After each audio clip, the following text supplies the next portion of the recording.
আজি মোৰ সোণালী মুৰ্গীখিনিৰ 86 নম্বৰ দিন আৰু 86 নম্বৰ দিনৰ এতিয়া বৰ্তমান ৰাতিপুৱাৰ সময় হৈছে।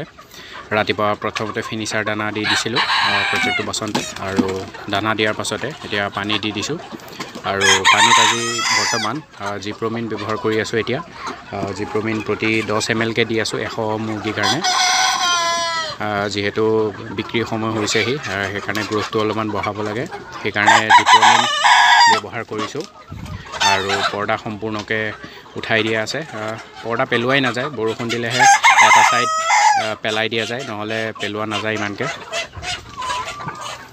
বৰ্তমান আবেলিৰ সময় হৈছে। আবেলি দানা দি দিছিলোঁ প্ৰথমতে ফিনিচাৰ দানা গডৰেজৰ আৰু দানা দিয়াৰ পাছতে এতিয়া পানীও দি দিছোঁ আৰু পানীত এতিয়া বৰ্তমান জিপ্ৰমিন ব্যৱহাৰ কৰিছোঁ।